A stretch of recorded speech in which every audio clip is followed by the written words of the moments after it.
Hello friends, तो आज हम स्टार्ट करने जा रहे हैं BFM module 1 unit 2 basics of forex derivatives. तो इसमें हम समझेंगे, पिछले चैप्टर में मैंने आपको जो रिस्क से रिलेटेड जो डिफरेंट टाइप्स ऑफ रिस्क हैं उससे रिलेटेड जो मैंने एक्सप्लेनेशन दिया था, तो आज इस चैप्टर में उसको डिटेल से समझेंगे। उसके बाद फिर डेरिवेटिव्स होता क्या है। डेरिवेटिव आपको ऑलरेडी बीएफए में जो चैप्टर 20 है उसमें डेरिवेटिव को काफ़ी डिटेल में हमें पढ़ना है। तो मैं आपको इसका बेसिक्स और कितने टाइप्स के होते हैं वो मैं एक बार ब्रीफिंग कर दूंगा, ताकि जब हम चैप्टर 20 में फिर अगेन मिलेंगे तो उसमें आपको और ज़्यादा क्लियर कॉन्सेप्ट निकल के आएगा। तो स्टार्ट करते हैं। सबसे पहले इंट्रोडक्शन। तो यहाँ पे जब इंट्रोडक्शन है तो सबसे पहले हम बात कर रहे हैं रिस्क। रिस्क होता क्या है। अगर हम अपने डे टू डे लाइफ की बात करें तो हम कुछ भी कर रहे हैं, हर एक काम में हर एक चीज़ में क्या है, रिस्क एसोसिएटेड है। सपोज कीजिए हम शेयर मार्केट में हमने पैसा लगाया, 10,000 रुपीज़ हमने इन्वेस्ट किया। वो 10,000 आपका 12,000 भी हो सकता है, वो 10,000 आपका 8,000 भी हो सकता है। डिपेंड करता है कि प्रिवेलिंग मार्केट कंडीशंस कैसा है और जिस पार्टिकुलर प्रोडक्ट या कंपनी का आपने स्टॉक परचेज किया है तो वो कैसा परफॉर्म कर रहा है, उसका मार्केट कंडीशंस क्या है, तो उस पर रिस्क डिपेंड करता है। अगेन इसका मतलब रिस्क कहीं ना कहीं क्या है, लॉस से एसोसिएटेड है, क्योंकि जहाँ पे जितना ज़्यादा रिस्क एसोसिएटेड होता है वहाँ पे आपकी लॉस या प्रॉफिट की संभावना उतनी ज़्यादा बढ़ जाती है। एग्जाम्पल लेते हैं सेविंग अकाउंट। सेविंग अकाउंट में सपोज कि आप पैसे रखते हैं तो आपको क्या मिलेगा, 3 से 3.5% इंटरेस्ट। फिर आप जब इन्वेस्टमेंट में जाते हैं तो आप क्या करते हैं, हमेशा सेफ मोड में जाना चाहते हैं। तो जब सेफ मोड की बात करेंगे तो हमारे पास ऑप्शन क्या निकल के आता है, हमारे पास ऑप्शन निकल के आता है mutual fund, PPF. Again mutual fund में देख लोग क्या करते हैं, उसको भी कंप्लीटली सेफ नहीं मानते हैं, बिकॉज नीचे टर्म्स कंडीशंस क्या लिखा होता है, mutual fund are subject to market risk. तो पीपीएफ, अगर पीपीएफ की बात करें तो पीपीएफ में आप देखेंगे, अगर हम एक साल पहले की बात करें तो इसमें रेट ऑफ इंटरेस्ट क्या था आपका, 8%, 8.5% था। तो 8.5% अगर रेट ऑफ इंटरेस्ट, इसका मतलब आप जो इन्वेस्टमेंट कर रहे हैं तो आप ये एश्योर हैं कि आपको दिस मच परसेंट आपको क्या है, प्रॉफिट मिलेगा, इसमें कोई लॉस की पॉसिबिलिटी नहीं है। तो बेसिकली क्या है, ये रिस्क है। तो रिस्क को अगर हम डिफाइन करते हैं तो it is associated with a loss that is expected to be incurred due to happening और non happening of certain events. कोई इवेंट हो रहा है, नहीं हो रहा है, वहाँ भी रिस्क है। आप बोलेंगे जहाँ पे इवेंट नहीं हो रहा वहाँ पे कैसे रिस्क है।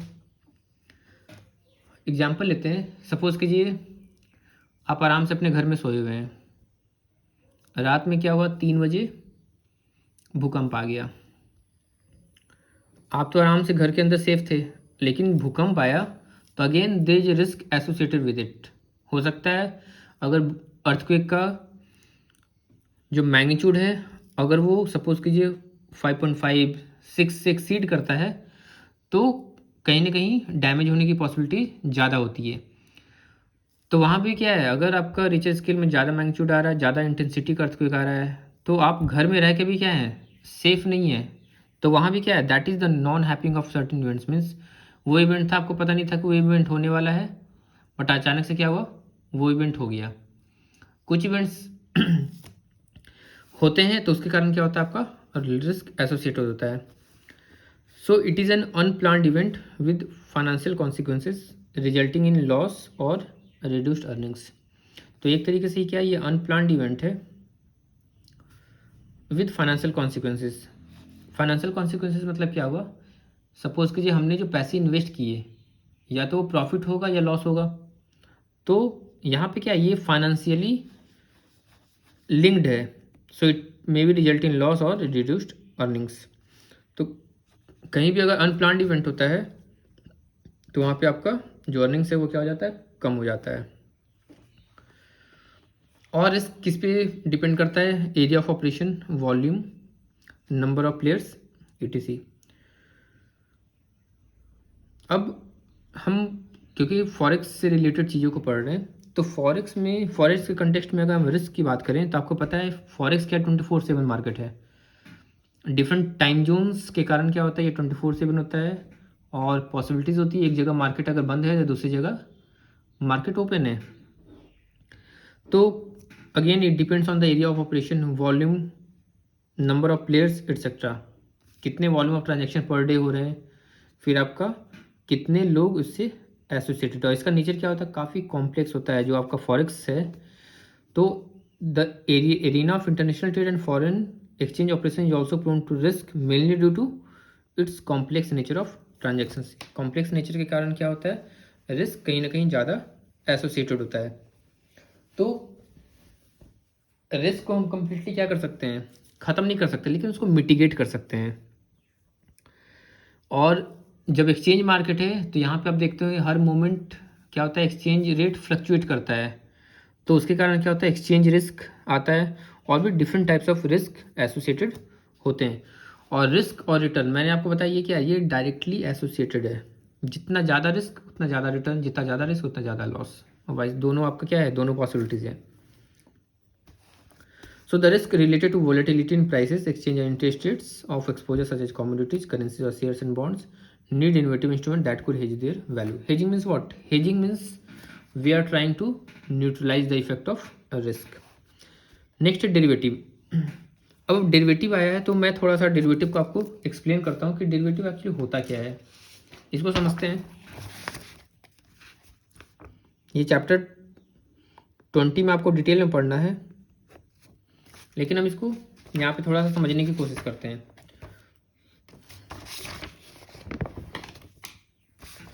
तो स्टार्ट करते हैं डेरिवेटिव से। तो सबसे पहले डेरिवेटिव होता क्या है, तो अगर हम डेरिवेटिव को डिफाइन करें, so it is basically what, it is a contract. किसके बीच में होता है, बिटवीन टू पार्टीज। ऑब्वियस सी बात है, कॉन्ट्रैक्ट होंगे तो कम से कम कितने लोग होंगे, मिनिमम 2 पार्टीज होंगे। So it is a contract between 2 parties, और जो क्या करता है, अपनी वैल्यूज डिराइव करता है, विच डिराइव्स इट्स वैल्यू फ्रॉम, आपने देखा होगा एक वर्ड यूज करते हैं अंडरलाइंग एसेट। ये काफ़ी स्टैंडर्ड डिफिनेशन है और काफ़ी डीप मीनिंग एसोसिएटेड इस डिफिनेशन के साथ। So it is a contract between two parties which derives it's value from the underlying asset. तो जब हम यहाँ पे सबसे पहले क्या है, अंडरलाइंग एसेट, और ये सिर्फ यहाँ पे वैल्यू नहीं, यहाँ पे क्या हो सकता है, प्राइस भी हो सकता है। ठीक है, तो अंडरलाइंग एसेट को समझते हैं ध्यान से। तो ये तो हो गया डेरिवेटिव का डिफिनेशन कि डेरिवेटिव 2 पार्टी से रिलेटेड होता है और क्या करता है, ये अपनी वैल्यू को अंडरलाइंग एसेट से डिराइव करता है। अब इसको समझते हैं बिल्कुल आसान शब्दों में। सपोज कीजिए हमारे पास क्या है, मिल्क है। मिल्क से हमने क्या किया, कर्ड बनाया। तो कर्ड क्या है, कर्ड मेरा फाइनल प्रोडक्ट है, और हम बोल सकते हैं curd is a derivative. Curd क्या है, डेरिवेटिव है। और मिल्क क्या है, milk is the underlying asset. मतलब मिल्क की हेल्प से हमने क्या किया, कर्ड डेवलप किया। तो ये मेरा क्या है, curd is a derivative of what, of milk. दूसरे एग्जांपल समझते हैं। पहले आप देखते होंगे जब आप बिग बाजार जाते थे तो वहाँ पे जब आप काउंटर पे पेमेंट के लिए जाते थे तो आपके पास जो सेलर होते थे वो क्या बोलते थे कि सर हमारे पास क्या है, पेबैक कार्ड है, आप पेबैक कार्ड लीजिए, आप जितने की शॉपिंग करेंगे तो उसका क्या होगा, सम पॉइंट्स आपको उसके बदले मिलेगा। तो पेबैक क्या है, ये ना तो डेबिट कार्ड है और ना ही क्रेडिट कार्ड है। ये क्या है, एक पेबैक कार्ड है, जो आप शॉपिंग कर रहे हैं उसके बेसिस पे क्या मिल रहा है आपको, कुछ पॉइंट्स मिल रहे हैं जो एट द एंड क्या हो रहे हैं, रुपीज़ के फॉर्म में कन्वर्ट हो रहे हैं। सपोज कीजिए आपने 5000 का सेविंग्स, 5000 की शॉपिंग की। जब 5000 की शॉपिंग की तो इस कार्ड में हो सकता है 50 rupees in terms of rupees या in terms of points. Point होते हैं जो इन टर्म्स ऑफ रुपीज़ हम कन्वर्ट करते हैं। तो यहाँ पे क्या हो गया, यहाँ क्या हो गया, ये पेबैक कार्ड, ये क्या बन गया, दिस इज द डेरिवेटिव। और अंडरलाइंग एसेट क्या हो गया, अंडरलाइंग एसेट हो गया जो हम गुड्स परचेज कर रहे हैं, जो हम शॉपिंग कर रहे हैं।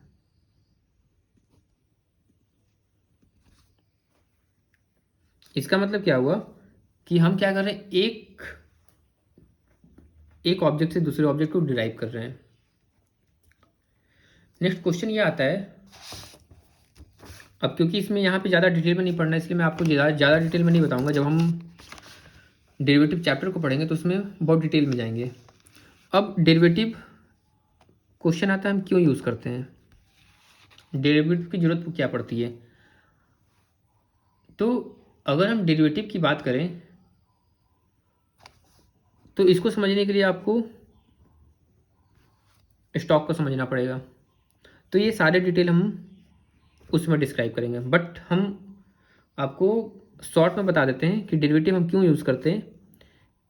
कभी भी हमको अगर हेजिंग करना होता है, या कभी भी हम क्या करते हैं, स्पेकुलेट करते हैं, तो इन दो कंडीशंस में क्या होते हैं, हमें डेरिवेटिव की रिक्वायरमेंट होती है। स्टॉक्स क्या हो गए, स्टॉक्स हम रियल टाइम में हमने क्या किया, हम स्टॉक मार्केट पे गए, हमें सपोज़ कि हमें 5 शेयर की रिक्वायरमेंट है, हम 5 शेयर परचेज किए, हमने पैसे दिए, हमें शेयर अलॉट हो गया, तो ये मेरा क्या हो गया, रियल टाइम में हो गया। लेकिन एक्चुअली डेरिवेटिव में ऐसा होता नहीं है। डेरिवेटिव हम क्या करते हैं, एक फ्यूचर प्राइस, एक फ्यूचर पॉइंट पे क्या करते हैं, हम एग्री करते हैं एक पर्टिकुलर डील को।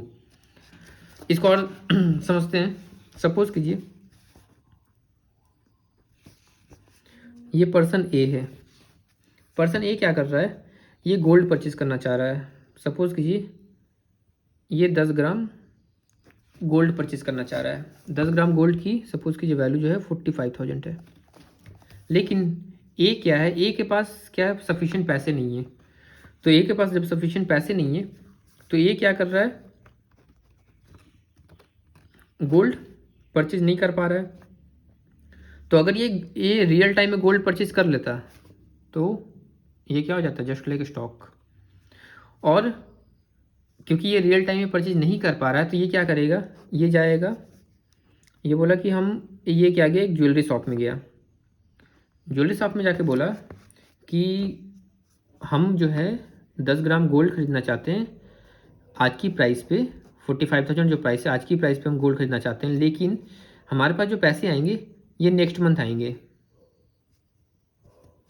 तो क्या आप हमें गोल्ड दोगे। तो जो ज्वेलरी शॉप वाला बंदा है ये बोलेगा कि सॉरी हम तो आपको नहीं दे सकते, लेकिन हम एक ऐसे बंदे को जानते हैं जो क्या करता है, इसमें डील करता है। तो उसने बोला ठीक है। तो ज्वेलरी शॉप वाला जो बंदा था इसने क्या किया, बी के पास ही लेके गया। तो ए और बी में क्या हो गया, डील फाइनल हो गया। फाइनल क्या हुआ कि अगर सपोज कीजिए हम आज मानते हैं कि 2 जून 2021 को ये डील करने गया था और 2 जुलाई 2021 को ये डील हुआ कि हम 45,000 पे 10 ग्राम गोल्ड परचेज करेंगे। इन दोनों में डील हो गया।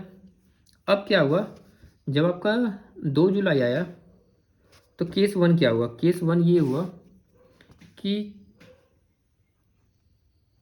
जो गोल्ड की प्राइस थी ये 45,000 हो गई, सॉरी 45,000 से घट के 48,000 हो गई। तो जब ये बंदा बी के पास गया, ए बी के पास जब गया तो बी ने साफ मना कर दिया, बोला कि हम आपको क्या करेंगे 48,000 में ही गोल्ड देंगे, 45,000 में गोल्ड नहीं देंगे। तो ए ने बोला कि ये तो चीटिंग है, हमारी डील हुई थी कि हम इस पर्टिकुलर तारीख को हम गोल्ड का कुछ भी प्राइस होगा हम क्या करेंगे 45,000 में ही गोल्ड परचेज करेंगे। तो उसने बोला ऐसा नहीं है, हमको 48,000 ही चाहिए। अब एक ए ने देखा था कि इसको क्या हो सकता था, प्रॉफिट हो सकता था, लेकिन ये डील क्या हो गया, डील पूरा नहीं हुआ, डील इनकम्प्लीट रह गया क्योंकि उसने साफ देने से मना कर दिया। केस 2, केस 2 में ये है, गोल्ड की जो प्राइस है ये सपोज कीजिए 42,000 हो गई। जब गोल्ड की प्राइस 42,000 हो गई तो अगेन ए बी के पास गया ही नहीं, बी इंतज़ार कर रहा था कि ए आएगा और हमें 3,000 का प्रॉफिट होगा। तो हमने क्या देखा कि ये दोनों केस में क्या है, दोनों केस में हमारा डील क्या हुआ, कंप्लीट नहीं हुआ। तो इसके लिए फिर हमारे पास क्या हुआ,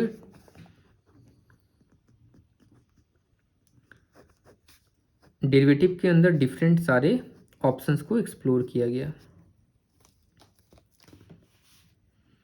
पहला जो ये मैं केस बता रहा था, डेरिवेटिव को हम क्या करते हैं, ब्रॉडली तो हम 3 पार्ट में क्लासीफाई करते हैं, लेकिन आप देखेंगे कि हर जगह क्या होता है, आपका 4 टर्म्स आपको मिलेगा। पहला फॉरवर्ड होता है, फॉरवर्ड मार्केट लिख लिया मैंने, देन फ्यूचर, फिर ऑप्शन, और फिर क्या होता है, स्वैप। तो ये जो मैं आपको केस बता रहा था, ये केस किसका था, this is was the case of forward market. तो ये फॉरवर्ड मार्केट का केस था, मतलब फॉरवर्ड मार्केट में इस तरीके का केस एराइज होता है। हमने क्या किया था, डील आज किया था, लेकिन इसको एग्जीक्यूट कब करना चाह रहे थे, इसका एग्जीक्यूशन हम फ्यूचर में करना चाह रहे थे। नेक्स्ट आपका फ्यूचर। तो इस डील को ओवरकम करने के लिए आपका फ्यूचर क्या करता है, इसमें हेल्प करता है। फ्यूचर में क्या होता है कि फ्यूचर में आप डील को बीच में नहीं छोड़ सकते। तो इसके लिए क्या होता है, जो ए है और जो बी है, इसके बीच में एक बंदा आता है सी, और ये बोलता है कि आप कुछ मार्जिन मनी मेरे पास रखो, आप भी कुछ क्या करो, मार्जिन मनी मेरे पास रखो। अब ए के लिए मार्जिन मनी क्या है, ए परचेज करना चाहता है, तो ये क्या करेगा, ये मनी देगा, बी को बोलेगा कि तुम ऐसा करो, तुम हमें गोल्ड दे दो। अब जब उस पर्टिकुलर डेट में क्या होगा, हम जब डील आएगा तो हम क्या करेंगे, उसको एग्जीक्यूट करेंगे।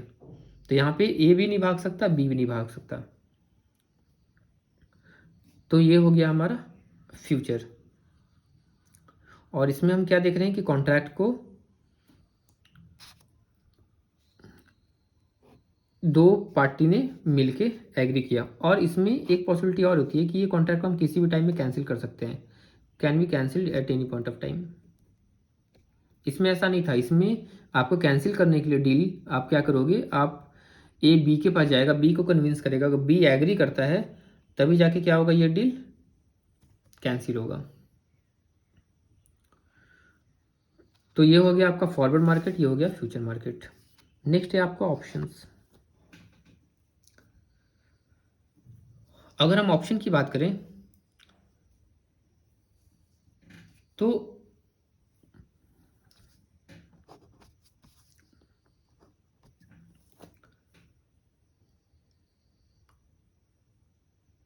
ऑप्शन को ऐसे समझते हैं, मैं आपको ये चैप्टर 20 में दिखाता हूँ थोड़ा सा, ताकि आपको थोड़ा सा और क्लैरिटी भी आएगी।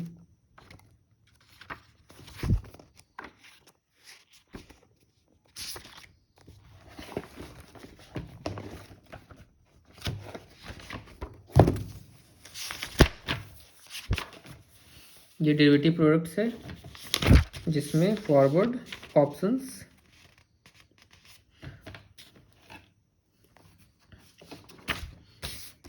देखिए ऑप्शंस को समझते हैं। ऑप्शंस क्या था कि यहाँ पे भी क्या होता है, कॉन्ट्रैक्ट होता है, लेकिन जो बायर होता है he is having a right है, लेकिन ऑब्लिगेशन नहीं है। यहाँ पे क्या है कि बायर के पास ऑप्शन है कि is having the right but no obligation to execute the contract. Contract को एग्जीक्यूट करने के लिए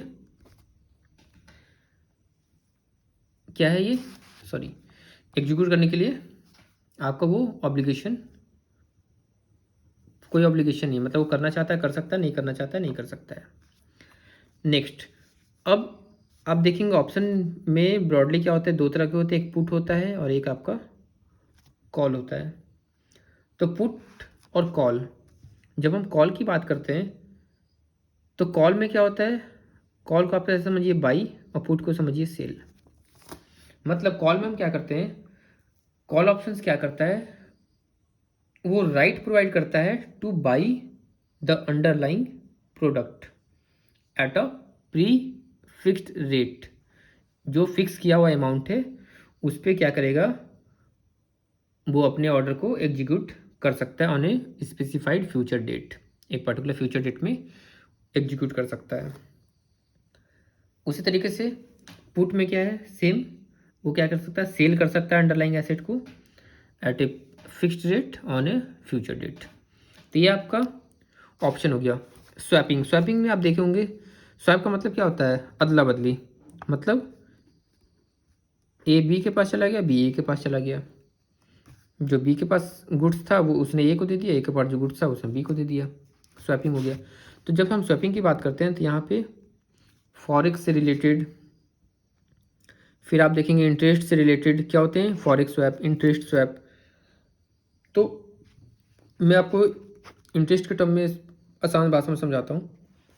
सपोज कीजिए हमारा जो बेंच मार्क रेट है, पहले क्या था MCLR, अब RBI ने क्या किया, RBI ने सबको फ्रीडम दे दिया कि आप क्या कर सकते हैं, you can move to external benchmark.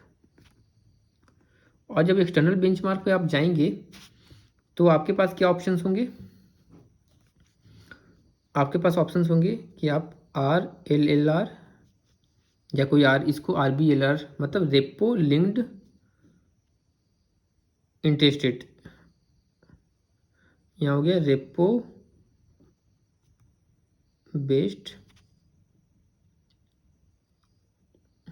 Rate. तो यहाँ से बहुत लोग क्या करते हैं RLLR भी लिखते हैं, कोई लोग RBLR, मतलब रेपो बेस्ड लिंक्ड रेट। तो जब हमने MCLR से RLR पे स्विच किया तो हम यहाँ पे क्या देख रहे हैं, यहाँ पे मेरा क्या हुआ, स्वैपिंग हुआ। फिर सपोज कीजिए हम फ्लोटिंग रेट पे हैं, या इसको आप ऐसे समझिए फिक्स्ड रेट पे हैं, फिक्स्ड से आप क्या किए, आप फ्लोटिंग रेट पे जा रहे हैं, या फ्लोटिंग से फ्लोटिंग रेट पे चेंज कर रहे हैं, या फ्लोटिंग से फिक्स्ड पे जा रहे हैं। तो ये तीनों केस में क्या हुआ, आपका इंटरेस्ट में क्या हो रहा है, आपका फर्क पड़ रहा है। तो ये आपका क्या था, बेसिकली डेरिवेटिव्स का बेसिक आइडिया मैं देना चाह रहा था आपको। तो आई होप इससे आपको डेरिवेटिव का जो कॉन्सेप्ट है थोड़ा बहुत समझ में आया होगा, और जब हम उस चैप्टर को करेंगे तो हम काफ़ी डिटेल में इसको समझेंगे। वापस लौटते हैं तो आपको अब यहाँ पे देखिए, derivatives are such instrument which when added to the exposure will neutralise और अल्टर टू एक्सेप्टेबल लेवल्स। हमने क्या बोला, डेरिवेटिव का पर्पस क्या था, एक हेजिंग था और एक स्पेकुलेशन। तो अगर हेजिंग की बात करें, हेजिंग का मतलब क्या होता है, हेजिंग का मतलब होता है कि हम रिस्क को क्या करें, मिटिगेट कर रहे हैं, we are mitigating the risk. So some of the popular derivative instruments, forward contract, options, swaps, forward rate agreements and futures. तो ये क्या है, डेरिवेटिव इंस्ट्रूमेंट्स है, जिसको डिटेल में हम चैप्टर 20 में स्टडी करेंगे। Next, so risk arise because of uncertainty as man is unable to visual the potential state on some future date. कभी कभी क्या होता है कि हम फ्यूचर रिस्क को असर्टेन नहीं कर पाते हैं, और जैसे आपका 2008 क्राइसिस, 2008 की जो क्राइसिस थी उसको लोगों ने, उसको कंट्रीज ने क्या किया, टाइमली रिकॉग्नाइज नहीं कर पाए, तो इसके कारण क्या हुआ, आपका इकोनॉमी काफ़ी ज़्यादा कोलैप्स कर गया था और काफ़ी ज़्यादा इम्पैक्ट आपका देखने को मिला था। Next, definition of risk and risk in forex operation. So मैंने आपको बताया रिस्क को कैसे डिफाइन करेंगे, it is unplanned event with financial consequences. Financial consequences क्यों बोल रहे हैं, क्योंकि यहाँ पे क्या हो रहा है, डायरेक्टली इम्पैक्ट किस पे आ रहा है, मनी के ऊपर आ रहा है। सो इट में रिजल्ट इन लॉस और रिड्यूस्ड अर्निंग्स। सो ये क्या कर सकता है, आपका लॉस या अर्निंग्स को कम कर सकता है, या तो लॉस देगा या आपके अर्निंग्स को क्या करेगा, ये कम कर देगा। नेक्स्ट अब डिफरेंट टाइप्स ऑफ रिस्क हैं जो मैंने आपको यूनिट 1 में भी बताया था, तो इसको फिर से थोड़ा डिटेल में समझते हैं। पहला एक्सचेंज रिस्क। जब हम एक्सचेंज रिस्क की बात कर रहे हैं तो आपको पता है कि एक्सचेंज जो ट्रांजेक्शन्स हो रहे हैं, जो फॉरेन एक्सचेंज ट्रांजेक्शन्स हो रहे हैं फॉरेक्स से रिलेटेड, तो वहाँ पे क्या हो रहा है, हर मोमेंट क्या हो रहा है, आपका एक्सचेंज की वैल्यू जो वैल्यू उसमें क्या हो रहा है, चेंजेस हो रहे हैं। तो इसके कारण क्या हो रहा है, आपका एक्सचेंज रिस्क से क्या होता है, वो अफेक्टेड हो जाता है। और यहाँ पे क्या होता है कि normally the dealer is expected to cover the transactions immediately without loss of time. Normally जो ट्रांजेक्शन्स करते हैं वो क्या चाहते हैं कि सपोज कीजिए डॉलर का 70.13 $1 की वैल्यू है, 70.13 रुपीज़। तो हमको लगा कि आज का ये कम रेट है, हमने क्या किया, इस रेट पे डील फाइनल कर लिया, मतलब डॉलर को एक्सचेंज कर लिया। अब क्या हुआ कि फिर मैंने सोचा कि चलो इसको 1 घंटे के बाद करते हैं। 1 घंटे बाद जब मैं आया तो मैंने क्या देखा, ये 70.13 जो था ये बढ़ के 70.50 हो गया। तो यहाँ पे क्या हुआ कि ट्रांजेक्शन्स इमिडिएटली अगर हम नहीं करेंगे तो यहाँ पे क्या होगा, आपका एक्सचेंज रिस्क हो सकता है। So in case this is not done then he is expose to exchange risk. यहाँ पे क्या होगा, आपका एक्सचेंज रिस्क से वो एसोसिएटेड हो जाएगा। और ये दो कंडीशंस में आते हैं। पहला, या तो ओवरबाउट या ओवरसोल्ड। इसको समझते हैं। A position in a given currency arises when asset and outstanding contract to purchase that currency exceeded liabilities plus the outstanding contract to sell that currency. यहाँ पे क्या बोल रहा है कि करेंसी जो हम परचेस कर रहे हैं वो क्या हो रहा है, आपकी लायबिलिटी से एक्सीड कर रहा है, प्लस जो आपके कॉन्ट्रैक्ट जो आउटस्टैंडिंग है। तो यहाँ पे हम देख रहे हैं कि जो मेरा पहला केस है इसमें क्या हो रहा है, the bank will have a long overbought position and would be expose to risk if the currency depreciates the value. तो यहाँ पे सपोज कीजिए अगर करेंसी की वैल्यू 70.13 पैसे थी, तो अगर करेंसी की वैल्यू डिप्रिशिएट कर गई तो क्या होगा, बैंक को नुकसान होगा। 70.13 से अगर 70 आ गया तो 13 पैसे का क्या होगा, बैंक को नुकसान हो रहा है। सिमिलरली यहाँ पे क्या होगा, लेटर केस मतलब सेकेंड केस में क्या होगा कि ओवरसोल्ड पोजीशन, जब बहुत ज़्यादा करेंसीज ओवरसोल्ड होंगे मार्केट में तो जो करेंसी है वो उसकी वैल्यू क्या होगी, वो कम हो जाएगी अगर करेंसी की वैल्यू क्या होती है, अप्रिसिएट करती है।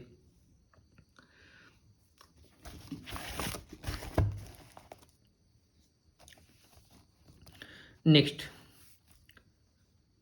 में ये मैंने आपको बता दिया। Next basically foreign exchange exposures can be classified into 3 types. हम इसको क्या करते हैं, बेसिकली 3 पार्ट में क्लासीफाई करते हैं। पहला आपका transaction exposure, translation and operating और इकोनॉमिक एक्सपोजर। ट्रांजैक्शन एक्सपोजर मतलब क्या हुआ कि जो हम ट्रांजैक्शंस डे टू डे कर रहे हैं तो इसके कारण क्या हो रहा है, जो फर्म है, जो कंट्री है, जो कंपनी है, वो किससे एसोसिएटेड हो रही है, करेंसी रिस्क से एसोसिएटेड हो रही है। तो यहाँ पे क्या हो गया, ट्रांजैक्शन एक्सपोजर हो गया। फिर ट्रांसलेशन एक्सपोजर का मतलब क्या हुआ कि यहाँ पे ये कब एराइज होगा, when firms have to revalue their assets and liabilities और receivables and payables in home currency. कभी भी हम अगर अपने एसेट्स को क्या करते हैं, रीवैल्यू करते हैं। एग्जांपल समझते हैं। सपोज कीजिए हमने एक प्रॉपर्टी परचेज की 2010 में, उसकी वैल्यू जो थी वो 50 लाख रुपए थी। हमने क्या किया, उस प्रॉपर्टी के अगेंस्ट बैंक में लोन लिया। अब हमारी लोन की रिक्वायरमेंट आज की डेट में बढ़ गई। प्रॉपर्टी की वैल्यू क्या बैंक के बुक्स में 10 साल पहले वाली है। तो हमने क्या किया, हमने उसकी फिर से वैल्यूएशन कराई। जब फिर से वैल्यूएशन कराया तो हमने क्या देखा कि उसकी जो वैल्यू है वो क्या हो गई, इंक्रीज़ हो गई। मतलब जो 50 लाख थी वो इंक्रीज़ होकर आज की डेट में 1 करोड़ रुपये हो गई। तो यहाँ पे क्या हो गया है, जब भी फर्म्स अपने एसेट्स को या लाइबिलिटीज़ को क्या करता है, रीवैल्यू करता है। यहाँ रीवैल्यूशन हो गया, this is the concept of revaluation. जब ये रीवैल्यू करता है तो आपका ट्रांसलेशन एक्सपोजर से वो गुजरता है, तो यहाँ पे आपका लॉस और गेन दोनों की पॉसिबिलिटीज होती है। नेक्स्ट आपका ऑपरेटिंग और economic exposure. So this affect the bottom line of the firm or company not directly due to any foreign exchange exposure of the firm company but due to other external factors. So operating economic exposure का मतलब क्या हुआ कि आप directly foreign exchange exposure से affected नहीं हो रहे हैं, कुछ एक्सटर्नल फैक्टर्स हैं जो क्या कर रहे हैं मार्केट में, या तो सडन कंपटीशन इंक्रीज हो गया, डिक्रीज हो गया, या इंपोर्ट ड्यूटी अचानक से कम हो गई,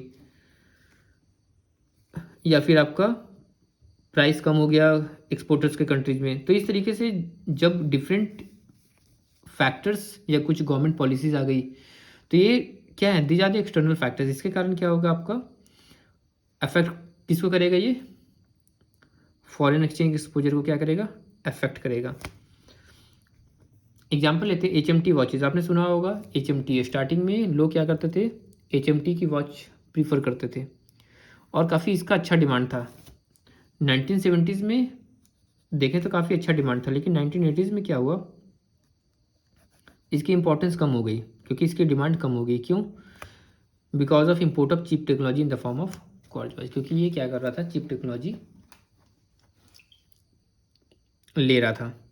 तो इसने क्या किया, समय के साथ अपने आप को इम्प्रूव नहीं किया, तो इसके कारण क्या हो गया, ये जो रिस्क है ये कौन सा रिस्क है, ये एक्सचेंज रिस्क हो गया। नेक्स्ट आपका सेटलमेंट रिस्क। अगर सेटलमेंट रिस्क की बात करें तो यहाँ पे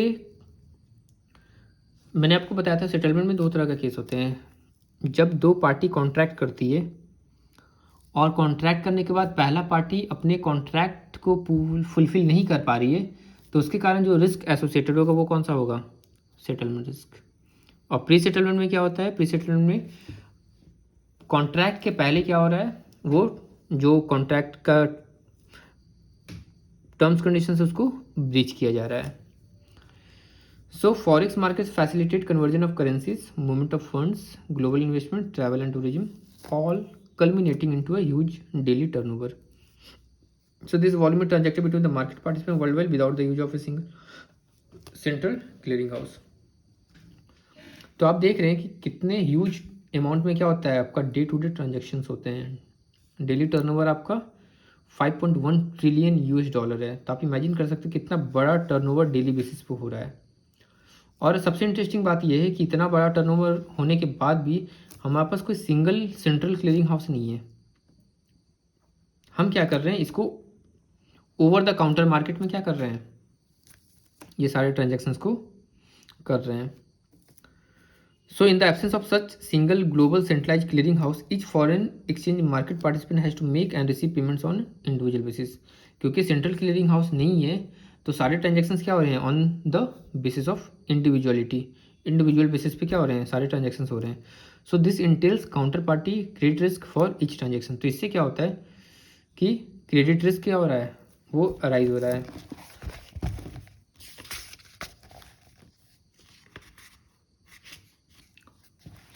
next 10 credit risk in foreign exchange operations is the risk of failure of a counter party whether a bank और a customer to meet obligation at maturity of the contract which could result in the need for resultant open position to be covered at an ongoing rate.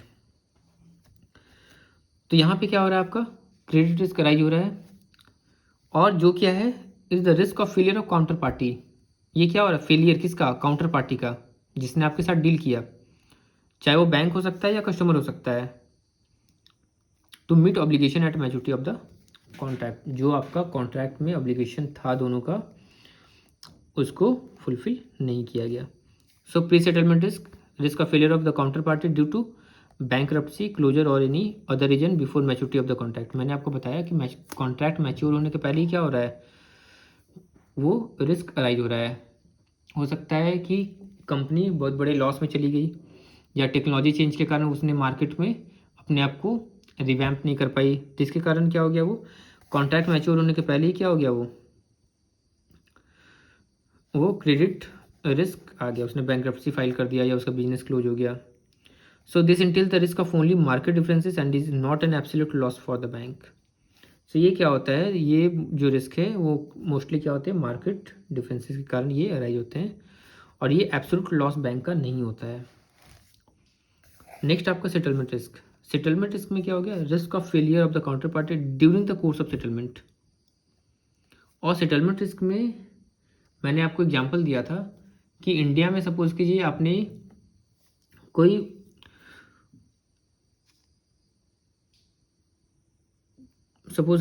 Dollar देके रुपए purchase किया,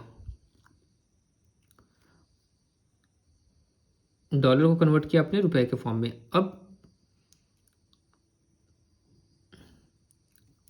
ऐसा समझते हैं, आपने क्या किया, आपके पास रुपए थे, आपने क्या किया, उससे डॉलर परचेज किए. क्यों डॉलर परचेज किया, ताकि हम उस डॉलर को क्या करते हैं, यूएसए में भेज सकें. तो यहाँ पे क्या हो गया कि जब आपका यहाँ पे मार्केट ओपन था तो यूएसए क्या है, यूएसए का मार्केट जो है, जब यहाँ दिन है तो वहाँ रात है, वहाँ रात है तो यहाँ दिन है. तो इससे क्या होगा कि जो टाइम जोन का जो डिफरेंस है, इसके कारण क्या होगा, जो करेंसीज हैं वो एक्सचेंज कंप्लीटली नहीं हो पाएंगी. तो ये क्या हो गया, ये आपका सेटलमेंट रिस्क में आ गया. So one party to a foreign exchange transaction could pay out the currency it sold but not receive the currency it bought. यहाँ पे आपने देखा कि एक कंट्री में ट्रांजेक्शन्स कंप्लीट हो गए लेकिन दूसरे कंट्री में क्या हुआ, वो कंप्लीट नहीं हो पाया. यहाँ पे जो करेंसी सोल्ड हो गई थी वहाँ पे क्या हो गई, बाई नहीं हो पाई. और जो सेटलमेंट रिस्क है इसको हम टेम्पोरल रिस्क भी बोलते हैं और हर्स्टेट रिस्क भी बोलते हैं.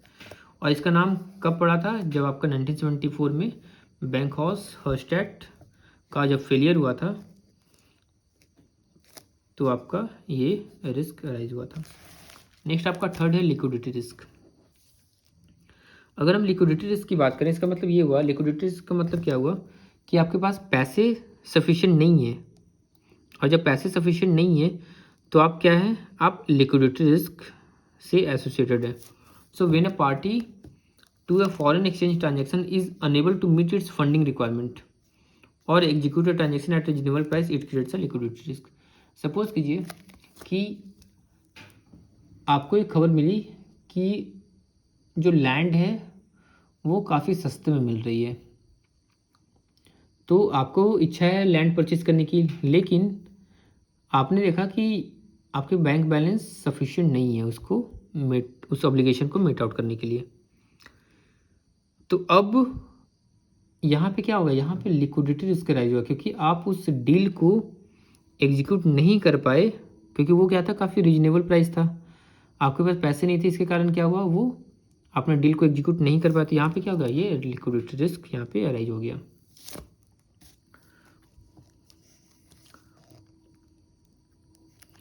For example, in a deal of US dollar purchase against rupee, if the party selling US dollar is short of funds in nostro account, then it may not be possible for him to generate a borrow or buy USD to fund the USD account. Example ले सकते हैं, आप क्या करना चाह रहे हैं, आप US डॉलर परचेज करना चाह रहे हैं, किसके अगेंस्ट में, रुपये के अगेंस्ट में. लेकिन क्या है, if the party selling US dollar is short of funds, जो US डॉलर सेल कर रहा है उसके पास क्या हो गया, फंड की कमी हो गई. किस में, नॉस्ट्रो अकाउंट मैंने आपको बताया था, जब एक बैंक दूसरे फॉरेन कंट्री में क्या करती है, अपने अकाउंट को ऑपरेट करती है with other bank. So then it may not be possible for him to generate a borrow और बाई US डॉलर. तो उसके लिए क्या हो पाएगा, वो US डॉलर परचेज बाई नहीं कर पाएगा. तो इसके कारण क्या हो गया, आपका ये लिक्विडिटी रिस्क अराइज हुआ. नेक्स्ट आपका कंट्री रिस्क और sovereign risk. Country risk arises when a foreign entity or a counterparty, private or sovereign, may be unwilling or unable to fulfill their obligation for reasons other than usual reasons or risk which arise in relation to all lending and investment. Country risk कब arise होगा, जब आप again अपने obligation को fulfil नहीं कर पा रहे हैं, लेकिन इस बार जो फैक्टर्स है वो क्या है, वो अराइज हो रहा है जो नॉर्मल आपके रीजन्स होते हैं, नॉर्मल जो रिस्क के जो रीजन होते हैं उससे क्या है वो डिफरेंट रीजन है, तो इसके कारण क्या हो रहा है वो कंट्री रिस्क अराइज हो रहा है। तो यहाँ पे कंट्री बेसिकली क्या है, कंट्री अपने ऑब्लिगेशन को फुलफिल नहीं कर पा रही है। और country is consider very high in case of countries which are facing problem related to foreign exchange reserves, balance of payment, management of liquidity. और कंट्रीज वहाँ पे ज़्यादा रिस्कियर हो जाता है जहाँ पे फॉरेन एक्सचेंज रिजर्व्स का सफिशिएंट स्टॉक नहीं है, balance of payment proper maintain country नहीं कर पा रही है, रिसोर्सेज को प्रॉपर मैनेज नहीं कर पा रही है। तो ये आपका क्या हो गया, कंट्री रिस्क हो गया। तो यहाँ पे सिंपल कंट्री क्या कर रही है, अपनी ऑब्लिगेशन को फुलफिल नहीं कर पा रही है। अब कंट्री प्राइवेट भी हो सकती है, सोवरेन भी हो सकती है, ठीक है। या तो ये इसकी विलिंगनेस नहीं है करने को, या फिर वो अपने मतलब वो कर नहीं पा रही है। एक होता है जानबूझ कर नहीं करना, एक होता है नहीं कर पा रही है, करना चाहती है लेकिन नहीं कर पा रही है।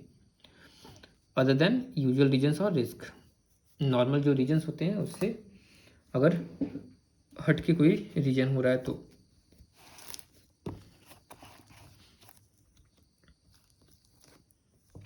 Next, a country risk arises when the counter party और the borrower or buyer is a good credit risk and does not have any desire to default, but by local laws or directives is forbidden by the government or the central bank to honor the commitment। Again यहाँ पे क्या हो रहा है, country और हम देख रहे हैं कंट्री रिस्क कब अराइज हो रहा है, व्हेन द काउंटर पार्टी और द borrower और the buyer is a good credit risk, जिसको हमने सपोज कीजिए दिया क्रेडिट, वो क्या था, काफ़ी अच्छा था, उसका डिफ़ॉल्ट होने का भी कोई इच्छा नहीं थी, बट बाय लोकल लॉज और डायरेक्टिव्स वो क्या हो गया, अपने कमिटमेंट को फुलफिल नहीं कर पा रहा। सोवरेन रिस्क क्या है, सोवरेन रिस्क और ज़्यादा क्या है, खतरनाक है। और सोवरेन रिस्क इज लार्जर, क्यों, क्योंकि यहाँ पे कोई लीगल रिकोर्स भी आपके पास अवेलेबल नहीं होता है। And sovereign risk is larger when the counter party is the foreign government itself और एनी ऑफ इट्स एजेंसी। यहाँ पे क्या हो रही है, गवर्नमेंट खुद हो रही है या फिर इसकी कोई एसोसिएटेड एजेंसीज हो रही है। यहाँ पे क्या था, यहाँ पे कंट्री रिस्क में आपका क्या था, या तो प्राइवेट या सोवरेन दोनों की पॉसिबिलिटी थी, लेकिन यहाँ पे क्या है, गवर्नमेंट खुद क्या हो रही है, उसमें इन्वॉल्व हो रही है। And it enjoys sovereign immunity under the laws, और ये क्या करती है, सॉवरेन इम्यूनिटी इंजॉय करती है with no legal recourse to other party। Another dimension of sovereign risk could be a change in the government policies or the change in the government itself। दूसरा dimension क्या है कि government की policies में क्या हो रहे हैं, चेंजेस हो रहे हैं, या गवर्नमेंट खुद से चेंज हो रहा है। तो इसके कारण क्या होगा कि जो पहले कॉन्ट्रैक्ट दो गवर्नमेंट ने किया था वो क्या हो सकता है, वो इनवैलिडेट हो सकता है या फिर इनकम्प्लीट हो सकता है। तो while the sovereign risk cannot be completely avoided when dealing with another country, it can be suitably reduced by inserting disclaimer clause in the documentation। इसको हम completely avoid नहीं कर सकते, लेकिन इसके इफेक्ट को क्या कर सकते हैं, मिनिमाइज कर सकते हैं by inserting certain clause। तो ये हमारा कंट्री रिस्क और सोवरेन रिस्क हो गया। नेक्स्ट हम वीडियो को यहीं पे समाप्त करते हैं। नेक्स्ट वीडियो में हम यहाँ से स्टार्ट करते हैं इंटरेस्ट रिस्क से। तो मिलते हैं आपसे नेक्स्ट वीडियो में, धन्यवाद।